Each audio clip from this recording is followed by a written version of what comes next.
ನಮಸ್ಕಾರ ಎಲ್ಲರಿಗೂ. ಮಕ್ಕಳಲ್ಲಿ ಕೆಮ್ಮು, ನೆಗಡೆ ಮತ್ತು ಗೊರಗೊರ ಶಬ್ದ ಏನಾದರೂ ಕೇಳಿಸ್ತಿದೆ ಅಂದಾಗ ನಮಗೆ ಈ ಕಸ್ತೂರಿ ಮಾತ್ರೆ ತುಂಬ ಹೆಲ್ಪ್ ಆಗುತ್ತೆ. ಇದು ನಮಗೆ ಗಂಧಿಗೆ ಅಂಗಡಿಯಲ್ಲಿ ಸಿಗುತ್ತೆ. ಇದರಲ್ಲಿ ಆಲ್ರೆಡಿ ಇನ್ಸ್ಟ್ರಕ್ಷನ್ಸ್ ಕೊಟ್ಟಿರ್ತಾರೆ, ನಾವು ಫಾಲೋ ಮಾಡಬೇಕಷ್ಟೇ. ಇದು ಮಾತ್ರೆ ಫಾರ್ಮಲ್ಲಿರುತ್ತೆ.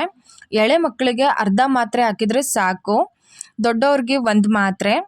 ಇದನ್ನು ಪುಡಿ ಮಾಡಿಕೊಂಡು ಹಾಲಲ್ಲಿ ಮಿಕ್ಸ್ ಮಾಡಿ ಒಂದು ಒಳಲಲ್ಲಿ ಹಾಕ್ಕೊಂಡು ಕುಡಿಸಿದ್ರೆ ಸಾಕು. ಬಟ್ ಇದರಲ್ಲಿ ಹನಿ ಅಂತ ಕೊಟ್ಟಿದ್ದಾರೆ, ನಾನು ಹಾಲಲ್ಲಿ ಮಿಕ್ಸ್ ಮಾಡಿ ಕೊಡ್ತಾ ಇದ್ದೀನಿ.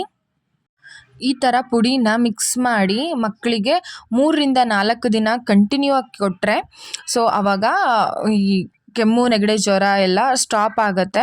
ಆ್ಯಕ್ಚುಲಿ ಇದು ನನ್ನ ಪರ್ಸ್ನಲ್ ಎಕ್ಸ್ಪೀರಿಯನ್ಸ್ ಕೂಡ. ಕಂಪ್ಲೀಟಾಗಿ ಸ್ಟಾಪ್ ಆಗುತ್ತೆ ಮತ್ತು ಇದು ನಿಮಗೂ ಹೆಲ್ಪ್ ಆಗುತ್ತೆ ಅಂದ್ಬಿಟ್ಟು ಈ ವಿಡಿಯೋ ಮಾಡ್ತಾ ಇದ್ದೀನಿ.